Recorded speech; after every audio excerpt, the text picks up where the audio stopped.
Le Japon a un nouveau Premier ministre, et celui-ci, bien qu'il puisse sembler un peu ennuyeux, est probablement l'un des personnages les plus intéressants que nous ayons vus au cours des dernières décennies, je dirais même. Car il est, surtout en matière de politique étrangère, une personne qui n'est pas facile à catégoriser. Et bien qu'il puisse sembler être un faucon de l'extérieur, car il a parlé de vouloir établir une OTAN asiatique, Neumann, cette discussion et cette personne ont vraiment plus à offrir. Et je veux examiner cela avec vous. Nous devons donc passer en revue quelques documents, notamment ses propres discours de politique étrangère, et aussi une vidéo de lui, car cet homme, et c'est quelque chose d'intéressant, a sa propre chaîne YouTube.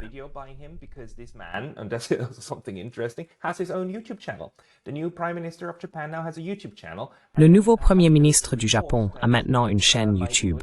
Je suis heureux de vous annoncer cependant que ma chaîne en anglais a plus d'abonnés que l'actuel Premier ministre du Japon. Mais cela mis à part, il diffuse effectivement ses idées directement aux gens. Et dans l'une de ses vidéos, il parle également de ses idées de politique étrangère. Pour les bases, vous devez savoir qu'il s'appelle Shigeru Ishiba. Donc, Monsieur Ishiba est le Premier ministre à partir de maintenant. Il a 67 ans, pas le plus jeune, mais aussi pas l'une des personnes les plus âgées en politique mondiale. Je veux dire, Joe Biden et Donald Trump sont, bien sûr, beaucoup plus âgés. Donc, en termes d'âge, il est plus ou moins ce à quoi vous vous attendriez. Age-wise, more or less what you would expect. Japan has a tendency to have rather Le Japon a tendance à avoir des personnes plutôt âgées dans la cinquantaine se présentant aux élections, et il n'a jusqu'à présent pas été élu lors d'une élection générale. Le système japonais fonctionne de telle manière que si le précédent Premier ministre se retire, ce que Fumio Kishida a fait récemment, alors le parti au pouvoir organise une élection interne, ce qui s'est passé. Il y avait 9 candidats pour la direction du parti. Ce que vous devez savoir, c'est que le Japon est gouverné depuis 65 ans par le Parti libéral-démocrate. Ce parti est au pouvoir depuis longtemps, avec certaines interruptions. Une année, en 1993, un autre parti est arrivé au pouvoir, essentiellement un parti social-démocrate.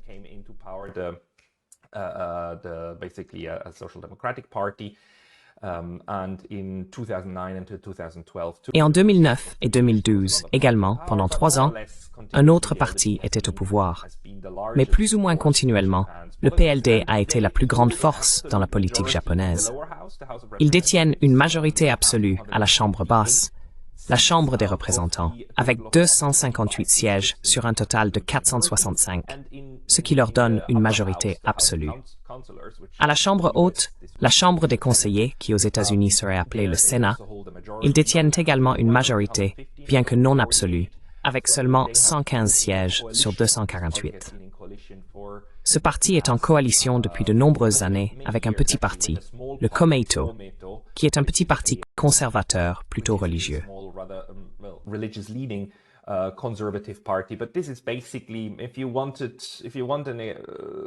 Mais en gros, si vous voulez une comparaison avec un pays européen, je comparerais le LDP à quelque chose comme l'ancien CDU d'Angela Merkel. Je veux dire, c'est à peu près l'état d'esprit de ces gens, bien que le LDP actuel soit très différent de la mentalité actuelle du CDU.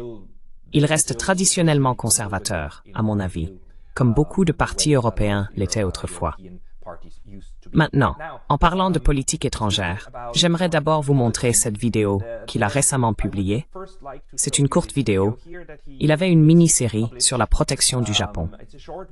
Il parle de protéger le peuple japonais contre diverses menaces, de protéger la campagne et de protéger le Japon, c'est-à-dire de le protéger contre les menaces extérieures. C'est une vidéo très courte, 2 minutes. Veuillez y jeter un coup d'œil. It's a very short video, 2 minutes. Please have a look. 私は安全保障ライフワークとしてきました。 J'ai consacré ma vie à la sécurité. La paix du Japon, nous devons absolument la préserver. La guerre en Ukraine ne se termine pas.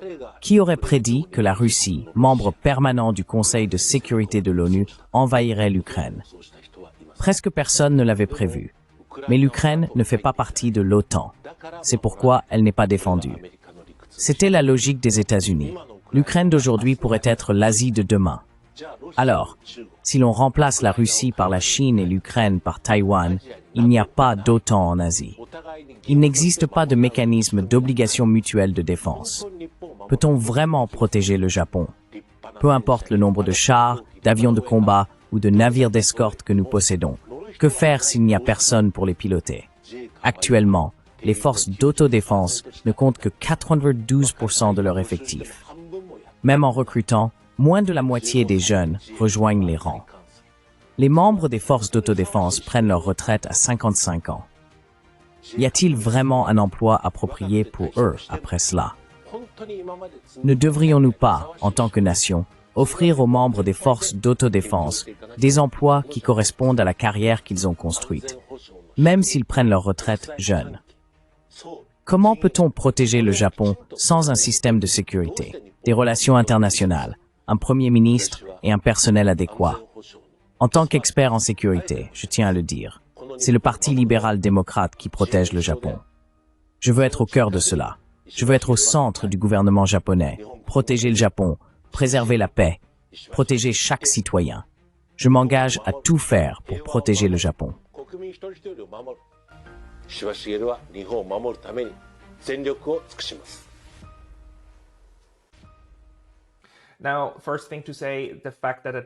La première chose à dire est que le fait qu'il ait utilisé son propre nom à la troisième personne à la fin est une chose normale à faire en japonais.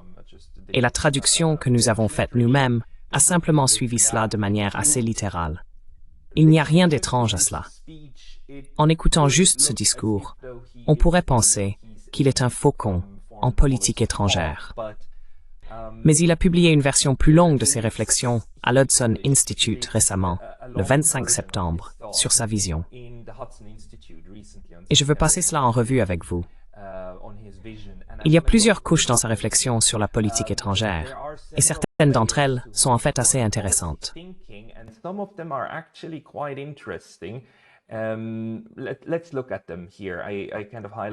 Regardons-les ici. J'ai un peu mis en évidence les parties importantes. Ceci est écrit par lui, en japonais, puis traduit. De plus, cette traduction n'est pas officielle. L'Hudson Institute a la version originale en japonais, n'est-ce pas? Et quelque part, il est écrit qu'il pourrait y avoir des défauts, mais c'est plus ou moins correct. L'Ukraine aujourd'hui, c'est l'Asie demain. Donc, ce que nous venons d'entendre, remplacer la Russie par la Chine et l'Ukraine par Taïwan. L'absence d'un système de défense collective comme l'OTAN en Asie signifie que des guerres sont susceptibles d'éclater, car il n'y a pas d'obligation de défense mutuelle.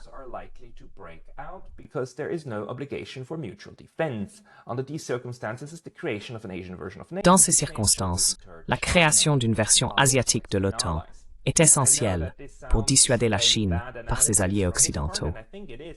Et je sais que cela ressemble à une mauvaise analyse de sa part, et je pense que c'est une mauvaise analyse. Mais il est indéniable qu'au Japon, la perception générale du public concernant les vulnérabilités du Japon est similaire aux vulnérabilités que nous avons vues en Europe.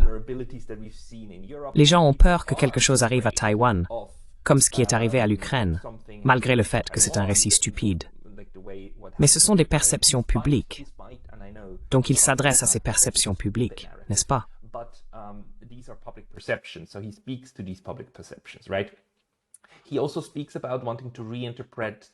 Il parle également de vouloir réinterpréter la constitution japonaise et le statut des forces d'autodéfense. Ce qui est aussi un point de discussion typique du PLD qu'ils essaient de faire depuis longtemps, surtout sous le précédent Premier ministre Shinzo Abe, qui a été le Premier ministre le plus longtemps en fonction du Japon. Ce que vous devez savoir ici, c'est que la constitution japonaise, qui a été en grande partie rédigée par les forces d'occupation américaines à la fin des années 40 et au début des années 50, en fait à la fin des années 40, par le quartier général de MacArthur, contient une clause très importante. Et j'adore cette clause. C'est une clause merveilleuse. C'est la clause pacifiste qui dit, selon l'article 9, le célèbre article 9 de la Constitution japonaise. Ceci est le paragraphe 1 de l'article 9. renonçant à des KSH en tant que droit souverain, et le PASEF 2. International peace based on justice and order, the Japanese people forever renounce war as a sovereign right on the nation and the threat or use of force as means of settling international disputes. This is paragraph 1 of Article 9, renouncing war as a sovereign right, and paragraph 2. In order to accomplish the aim of the preceding paragraph, land, sea, and air forces, as well as other war potential, will never be maintained. The right of belligerency of the state will not be recognized. Now, this is a very important. C'est une partie très importante de la constitution japonaise. Mais bien sûr, le Japon a une armée. Elle est relativement forte et grande, mais il ne l'appelle pas une armée.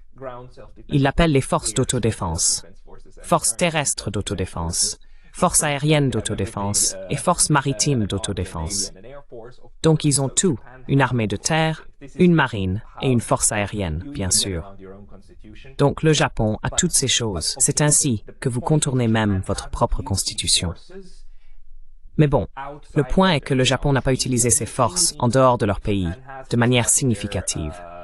Le Japon a envoyé ses forces d'autodéfense de temps en temps sur des terrains étrangers. Mais à ma connaissance, il n'y a pas de cas où les Japonais ont réellement tiré ou tué des gens en dehors du Japon, ou où des forces japonaises ont été tuées par d'autres, sauf lors d'accidents.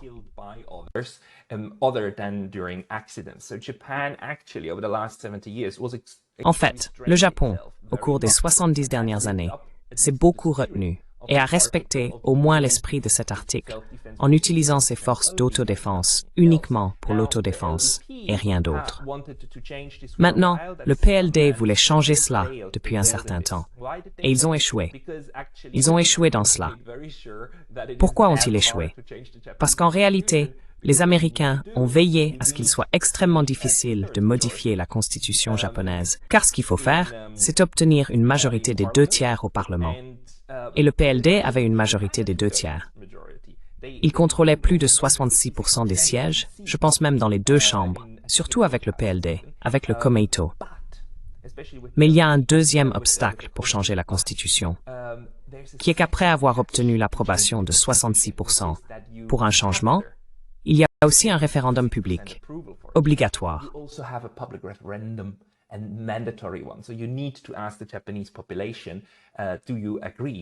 Vous devez donc demander à la population japonaise si elle est d'accord avec la modification de la Constitution. Et il est tout à fait clair que bien plus de 50% de la population japonaise s'oppose à cette idée. L'attachement des Japonais à l'article 9 est si fort que le principal parti d'opposition à l'heure actuelle se nomme même un parti pour la protection de la Constitution. L'idée ici, le Parti démocrate constitutionnel, est qu'ils ont choisi le mot constitutionnel pour s'assurer qu'il est compris qu'ils s'opposent à la révision de la Constitution. Et c'était un problème insurmontable, que même Shinzo Abe, un premier ministre très fort, avec un soutien très fort et une majorité parlementaire très forte, n'a pas pu surmonter. Ils ont donc abandonné cela. Et ce qu'ils ont fait à la place est un autre de ces sales tours. They gave that up, and what they did instead is another one of these dirty tricks. Instead of changing the constitution, they Au lieu de changer la Constitution, ils l'ont réinterprétée. M. Abe a déclaré qu'à partir d'aujourd'hui, nous allons interpréter que la Constitution nous permet en fait de déployer des forces avec les Américains ou en conjonction avec eux. Cependant, cela s'est produit en 2015. Et jusqu'à présent, en 2024, aucun changement majeur n'a réellement eu lieu dans la manière dont le Japon utilise son armée. Il s'agit donc toujours d'une armée très restreinte, et ils ne se sont pas lancés dans une guerre totale, ou n'ont pas déployé de troupes au Moyen-Orient, ou des choses de ce genre, ce que les Américains voudraient en fait, curieusement. Maintenant, le Japon a également modifié l'année dernière une partie de sa stratégie de sécurité et a déclaré qu'il essaierait de dépenser 2% de son PIB pour son budget militaire afin de se rapprocher de ses objectifs.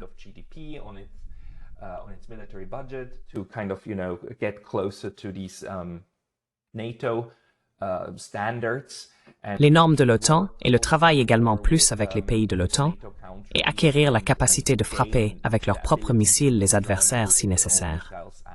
J'ai fait une vidéo à ce sujet plus tôt. Je vais essayer de la lier ici quelque part. Mais en gros, le Japon est encore retenu pour le moment et n'essaie pas de projeter de puissance militaire jusqu'à présent. Continuons avec l'article écrit par Ishiba. Ici, il souhaite l'adoption d'une législation sur la sécurité nationale, parce qu'il dit que la réinterprétation de la Constitution et ses nouvelles approches de la sécurité sont, et je cite, « Ces mesures sont simplement stipulées dans des décisions de cabinet ou des lois individuelles. Au Japon, il est d'usage que la Diète adopte des lois de base sur des questions importantes de politique nationale, en indiquant clairement la direction de ces lois devant le peuple et en procédant avec des politiques individuelles. »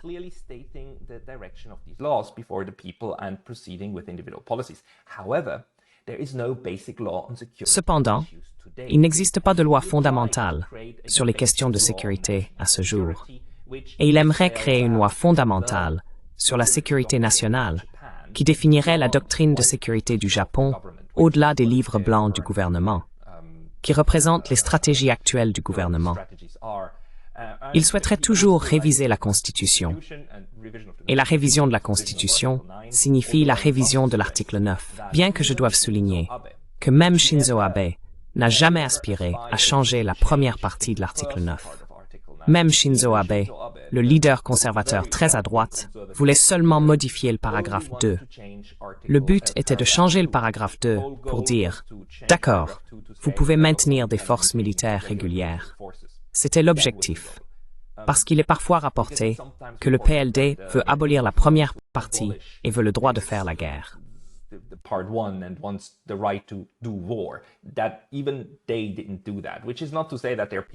Même eux ne l'ont pas fait, ce qui ne veut pas dire qu'ils sont des gens pacifiques, mais ils ne sont pas aussi bellicistes qu'ils pourraient sembler de l'extérieur. Il est alors intéressant que Ishiba, dans son article, parle des changements dans l'environnement international. Il dit que récemment, la Russie et la Corée du Nord ont formé une alliance militaire. Et je pense que c'est vrai. J'ai fait une vidéo à ce sujet auparavant. Il y a de très fortes indications que le traité de sécurité que la Russie et la Corée du Nord ont conclu est en réalité plus ou moins un traité de défense mutuelle. Du moins, si les publications des médias d'État nord-coréens sont correctes, alors ils ont une clause de défense mutuelle. Et Ishiba s'inquiète maintenant que la dissuasion élargie des États-Unis dans la région ne fonctionne plus.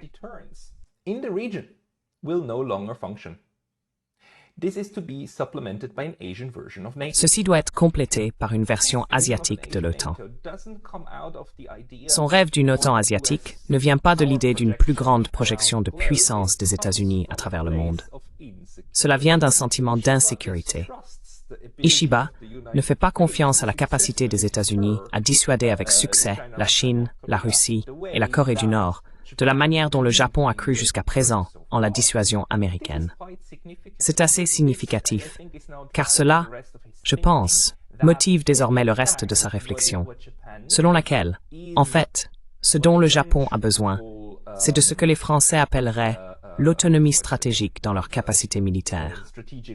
Ainsi, Ishiba, dans son texte, dit que la version asiatique de l'OTAN doit également envisager spécifiquement le partage américain des armes nucléaires ou l'introduction d'armes nucléaires dans la région.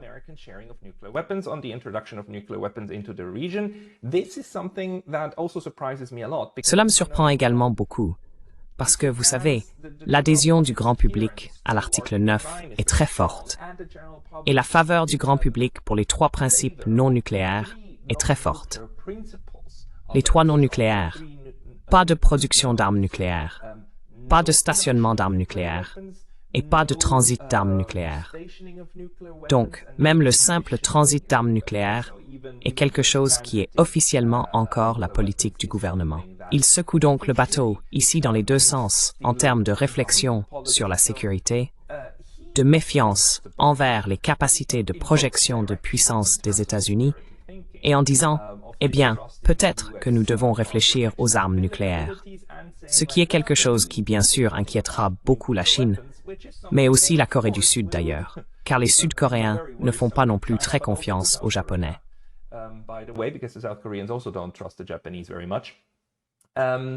Currently, in addition to the US-Japan alliance, Japan has Actuellement, en plus de l'alliance États-Unis-Japon, le Japon entretient des relations de quasi-alliance avec le Canada, l'Australie, les Philippines et d'autres. Ishiba rêve maintenant de façonner ses différents partenaires du Japon en une OTAN asiatique. Si ces alliances sont renforcées, un système en étoile avec l'alliance Japon-États-Unis en son centre sera établi. À l'avenir, il sera possible de développer l'alliance en une version asiatique de l'OTAN. C'est intéressant. Le système en étoile est une façon de conceptualiser le système de sécurité dans le Pacifique, qui remonte à environ 20 ans à l'idée de grande stratégie lorsqu'elle est apparue. Il y avait beaucoup de réflexions sur la manière dont le système américain avait été construit. Thinking about how the US system was built up, and it's a typically American way of framing. Et c'est une manière typiquement américaine de cadrer à l'époque où les États-Unis sont au centre, et ensuite les États-Unis ont leurs rayons qui s'étendent et créent la sécurité ou, eh bien, l'empire américain autour du globe. Et Ishiba, bien sûr, aimerait être un hub avec les États-Unis. Maintenant, pour beaucoup d'entre nous, cela nous fera sourire parce que nous savons que les États-Unis veulent principalement utiliser leurs alliés militaires comme outil pour projeter leur puissance. Mais il n'a pas complètement tort à propos de cette image, car il est important que l'alliance États-Unis-Japon ne soit pas. Elle n'est pas structurée de la même manière que les États-Unis sont structurés avec l'OTAN. Ce n'est pas une relation égale, en fait. Et Ishiba en parle très bientôt.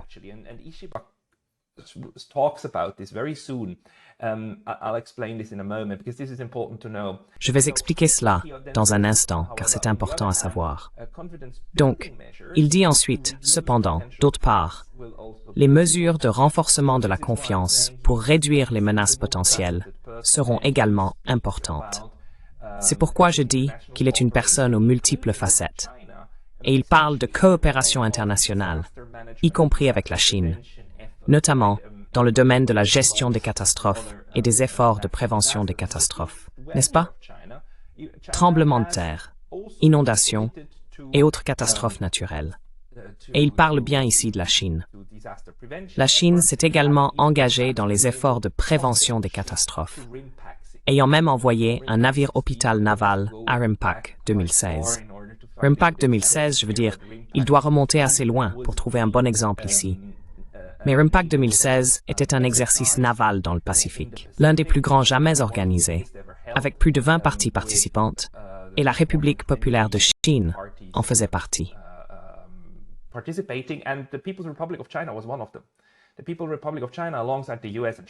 La République populaire de Chine, aux côtés des États-Unis, du Japon et d'autres, a participé à cet exercice.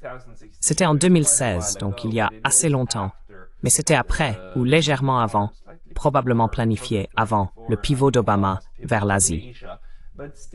Pourtant, Ishiba essaie ici de dire qu'il y a des domaines où nous pouvons travailler ensemble. Il a également dit dans d'autres contextes que d'accord, d'une part, la dissuasion envers la Chine est une stratégie, mais d'autre part, la coopération et la collaboration avec la Chine en est une autre. Le Japon ne veut pas, et Ishiba ne veut pas, se reposer uniquement sur la dissuasion.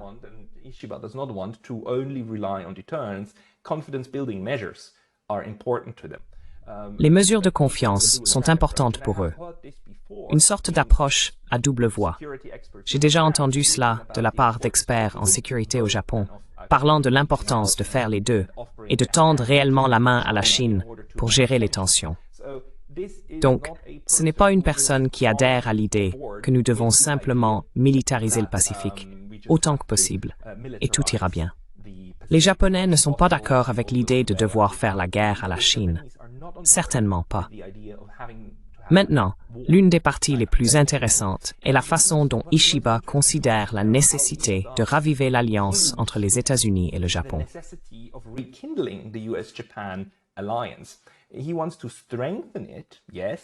Il veut le renforcer, oui, mais sur un pied d'égalité. Et il aspire à un type de relation que les États-Unis et le Royaume-Uni ont, ce qui pour moi et pour la plupart d'entre vous, probablement déclenche des signaux d'alarme, parce que nous savons que le Royaume-Uni est un petit chien en aval des États-Unis et très imprégné de néoconservateurs. Le fait que le Royaume-Uni ait récemment voulu utiliser des missiles Storm Shadow contre la Russie et que ce soit les États-Unis qui les en aient empêchés semble apparemment si éloigné de la réalité. C'est vraiment, vraiment alarmant. Mais ce n'est pas à cela qu'il pense. Et c'est un exemple, je pense, de la façon dont lui, Ishiba, et beaucoup de penseurs de la sécurité japonais comprennent mal la nature de la relation entre les États-Unis et divers pays de l'OTAN en ce moment en Europe. NATO countries at the moment in Europe. I think they seriously misunderstand that, and there's a long history of Je pense qu'ils comprennent sérieusement mal cela.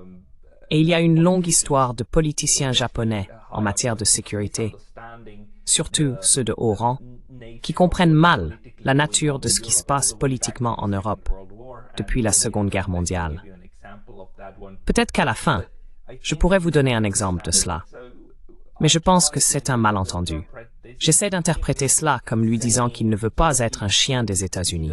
Au contraire, il veut en fait avoir un peu plus de poids dans la façon dont cette relation fonctionne. Il dit officiellement qu'il veut que les États-Unis et le Japon deviennent des partenaires égaux. Cela renvoie à la question que lorsque l'alliance de sécurité entre les États-Unis et le Japon a été renégociée en 1959-1960, le Japon a conclu un grand compromis. Renegotiated in 1959-1960. Japan struck a grand bargain. The first security treaty goes back to 53, but Le premier traité de sécurité remonte à 1953. Mais en 1953, le Japon venait de redevenir indépendant après avoir été occupé pendant 7 ans, juste après la Seconde Guerre mondiale. Le grand compromis à l'époque, et en 1960, était le suivant. Les États-Unis ont dit « Nous ne voulons pas que vous ayez à nouveau une capacité militaire menaçante parce que nous ne vous faisons pas confiance.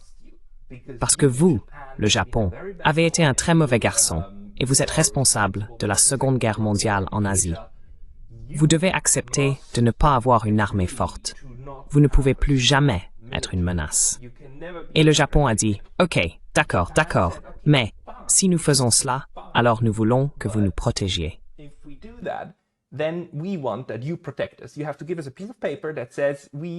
Vous devez nous donner un document qui dit que nous garantirons votre souveraineté.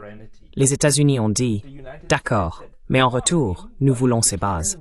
Nous gardons ces parcelles de terrain où nous avons déjà notre personnel, notre armée. Nous gardons ces parcelles de terrain, y compris Okinawa, surtout Okinawa, et nous les utilisons comme base militaire. Donc vous allez être notre porte-avions insubmersible dans le Pacifique. » Et le Japon a dit « D'accord, nous ferons cela. » Donc l'accord, et c'est toujours l'accord à l'heure actuelle, est que les États-Unis fournissent une protection pour la souveraineté du Japon, garantie légalement dans un traité.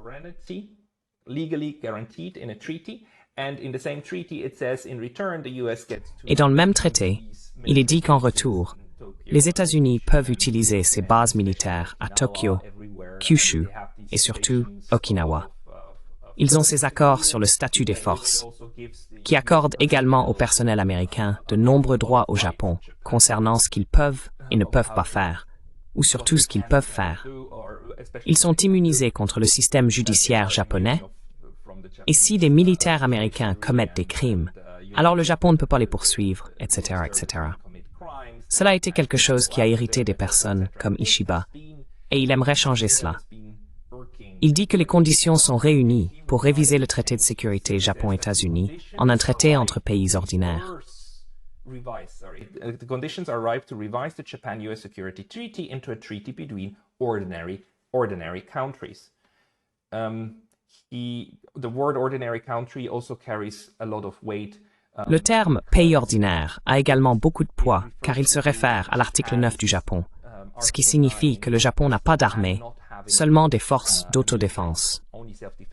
Donc, quand il parle de pays ordinaire, il pense à ce que le Japon est une armée normale, comme les autres pays.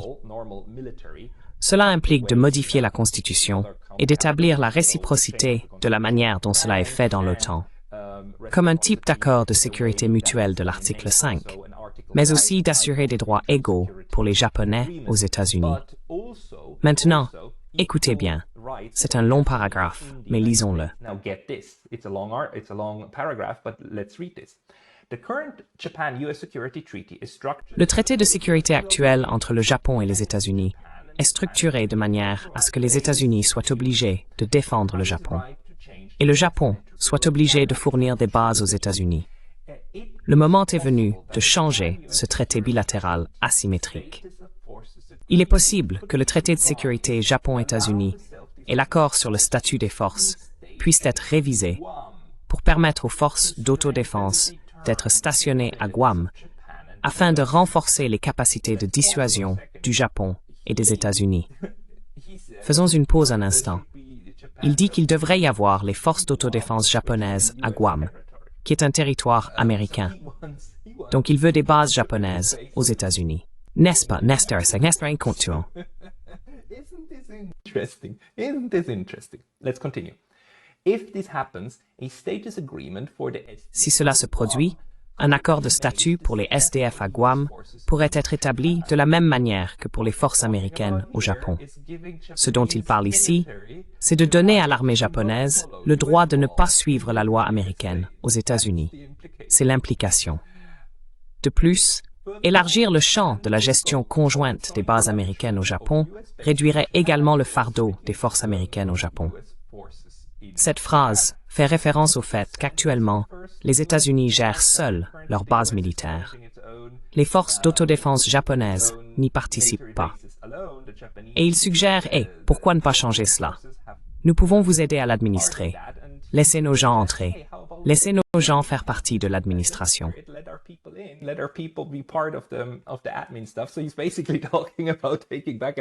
Il parle essentiellement de reprendre un peu de souveraineté de ses bases pour le Japon. Et il l'adoucit. Il l'adoucit dans ce langage, essayant de le vendre aux États-Unis, en disant par exemple que ça pourrait vous faire économiser un peu d'argent. En réalité, il suit la voie de la récupération de la souveraineté. Dernier paragraphe.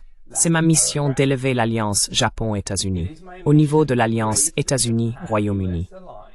Pour y parvenir, le Japon doit avoir sa propre stratégie militaire et devenir indépendant en termes de sécurité jusqu'à ce qu'il soit prêt à partager sa propre stratégie et ses tactiques sur un pied d'égalité avec les États-Unis. En tant que politicien conservateur, Shigeru Ishiba, il pourrait simplement dire que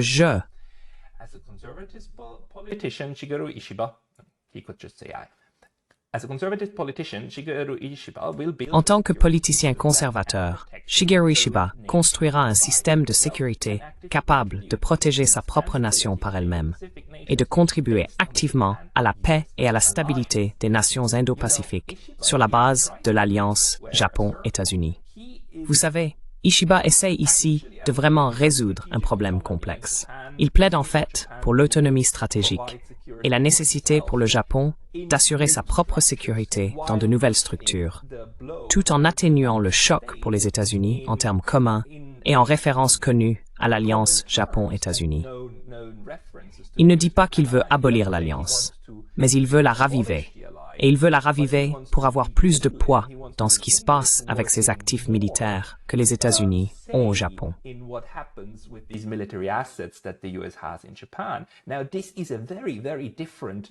Maintenant, c'est un discours très différent, d'une manière très différente, de la façon dont l'OTAN en Europe est structurée et de la façon dont les États-Unis ont maintenant établi des relations de sécurité avec la Suède et la Finlande, dans lesquelles la Suède et la Finlande, ainsi que la Norvège d'ailleurs, ouvrent de nouvelles bases militaires et donnent carte blanche aux États-Unis pour stationner leurs forces.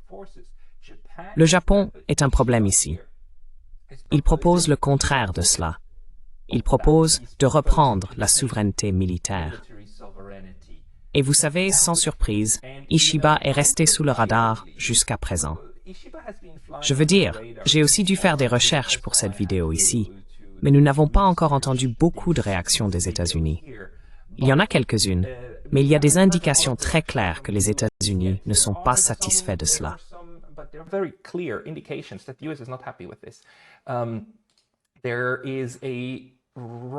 Il y a un article de Reuters du 27 septembre, il y a environ 4 jours, qui parle d'Ishiba et où Reuters a demandé aux responsables américains ce qu'ils en pensent. L'article de Reuters indique que Shigeru Ishiba, pressenti pour être le prochain Premier ministre du Japon, pourrait causer des maux de tête diplomatiques aux États-Unis, avec des propositions visant à réorganiser l'alliance la plus proche de Tokyo, en intégrant Washington dans une OTAN asiatique et en stationnant des troupes japonaises sur le sol américain. L'idée de l'OTAN a déjà été rejetée par Washington. Daniel Crittenbrink, le secrétaire d'État adjoint pour l'Asie de l'Est et le Pacifique, l'ayant qualifié de précipité. Ishiba, cependant, a réitéré son idée vendredi, déclarant lors d'une conférence de presse que le déclin relatif de la puissance américaine rendait nécessaire une organisation de traités asiatiques.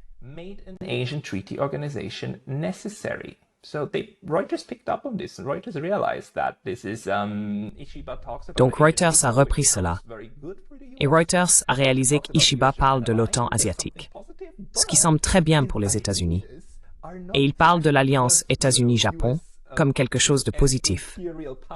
Mais ces idées ne correspondent pas exactement à ce que la projection de puissance impériale des États-Unis a été jusqu'à présent. Donc je dirais, Ishiba devient aujourd'hui réellement Premier ministre. Je veux dire, il est actuellement le chef du LDP. Et en ce moment, alors que je parle, il devrait être confirmé au Parlement national, au Parlement, en tant que Premier ministre effectif. Au moment où cette vidéo sera en ligne, ce sera certainement le cas. Ce sera intéressant. Je veux dire, je ne pense pas qu'il sera capable de réussir. De plus, dans les médias japonais, il y a des rapports qui l'appellent. Japanese media, there are reports saying, calling him idealist. There's this interesting article here that kind of Il y a cet article intéressant ici qui explique en quelque sorte d'où vient l'hésitation d'Ishiba envers les Américains. L'article de l'Asahi indique que les racines du mécontentement d'Ishiba remontent à un accident d'hélicoptère militaire américain sur le campus de l'Université internationale d'Okinawa en août 2004, alors qu'il était directeur général de l'Agence de défense, le prédécesseur du ministère de la Défense. L'armée américaine a mis la zone autour de l'hélicoptère en confinement pendant environ une semaine après l'accident. Et puis, l'article cite Ishiba, disant que la police de la préfecture d'Okinawa n'a même pas été autorisée à entrer sur le site. Toutes les pièces de l'hélicoptère ont été enlevées par l'armée américaine. Ce pays est-il vraiment un État souverain?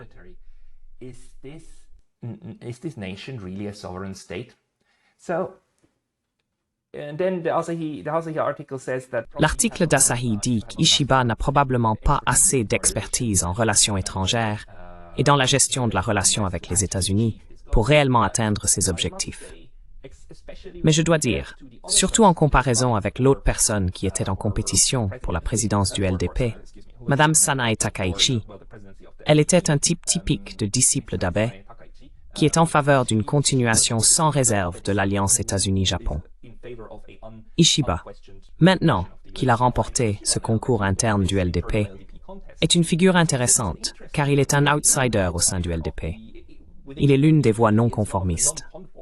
Et bien qu'il soit vrai qu'il rêve d'une OTAN asiatique, je pense que sa version de cela est assez différente de ce qu'est l'OTAN actuelle en Europe.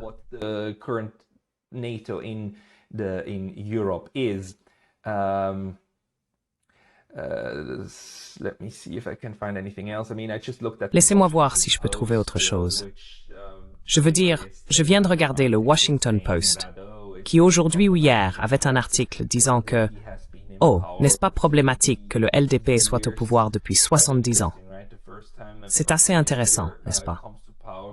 La première fois qu'un Premier ministre arrive au pouvoir, qui remet en question l'alliance États-Unis-Japon, ou la façon dont elle fonctionne aujourd'hui, il y a immédiatement des articles critiques. Je verrai probablement plus de cela dans les prochains jours, vous savez, des articles critiques sur le recul démocratique du Japon, etc. Parce que c'est un Premier ministre qui semble en fait ne pas être complètement en accord avec la façon dont la projection de puissance des États-Unis fonctionne.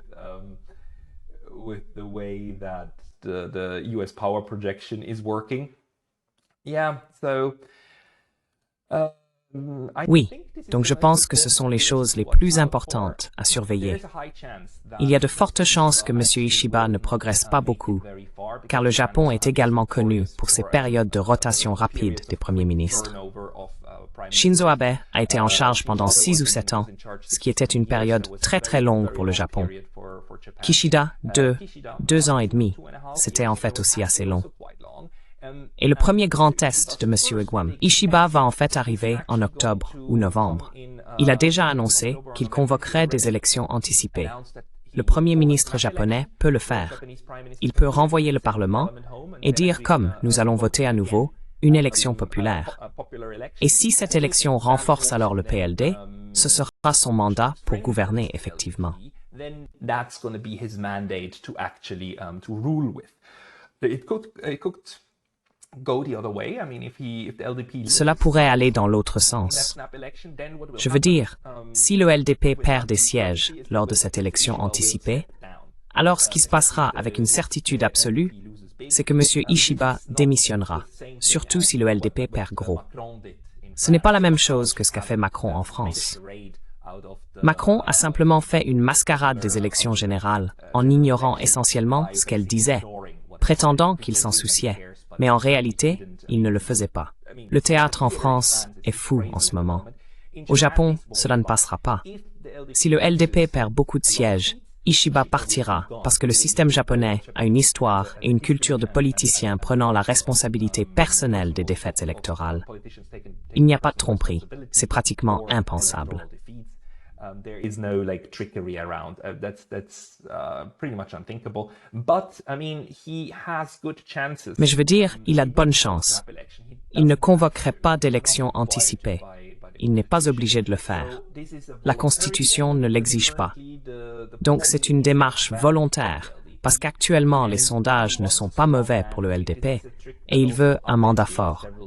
C'est un stratagème qu'Abe a également utilisé plusieurs fois, et pour lui, le pari a fonctionné. Il a continuellement obtenu un soutien populaire et a ensuite eu un mandat fort et suffisamment de sièges au Parlement pour faire passer les changements qu'il souhaitait, les changements politiques, les amendements, etc. Et je pense qu'Ishiba utilise la même stratégie ici. Encore une fois, que cela fonctionne ou non, nous verrons. Il est également possible que dans quelques mois, nous ayons une autre élection interne du LDP pour un nouveau leader.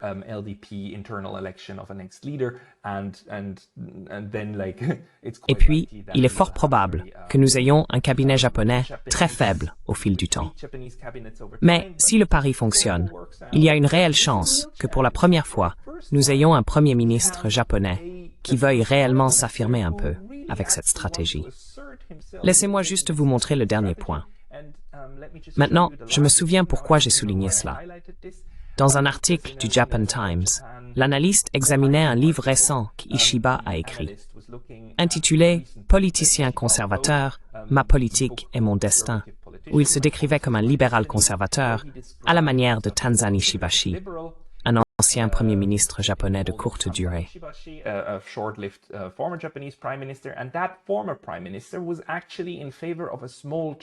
Et cet ancien premier ministre était en fait en faveur d'un petit Japon qui n'envahissait pas la Chine, ce qu'ils ont fini par faire, bien sûr. Tanzan Ishibashi s'y opposait et ne voulait pas que le Japon devienne une grande puissance.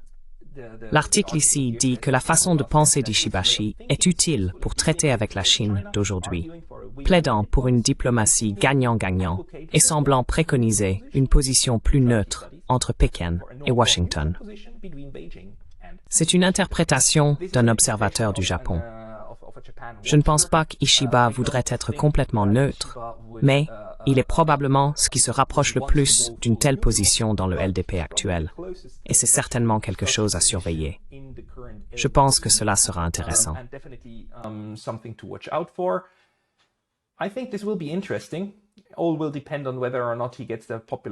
Tout dépendra de savoir s'il obtient ou non le mandat populaire pour poursuivre ses politiques. D'une part, il ressemble à un faucon, mais il se comporte davantage comme une colombe. Il est également en faveur de présenter des excuses à la Corée et pour les crimes de guerre commis en Chine pendant la Seconde Guerre mondiale. Cela me donne l'espoir que le Japon pourrait à nouveau adopter une politique étrangère indépendante. J'espère que ce ne sera pas une politique militariste, mais c'est un peu l'autre face de la médaille. Si vous ne voulez pas compter, comme vous l'avez fait jusqu'à présent, sur la dissuasion élargie des États-Unis, vous voudriez, en tant que politicien conservateur, renforcer votre propre armée.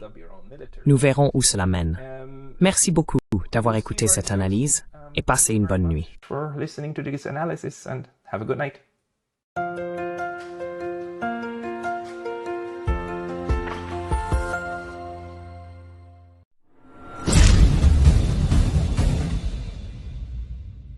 Si vous appréciez Last New Traduction, veuillez envisager de nous soutenir sur Patreon. Le lien est dans la description. Merci beaucoup.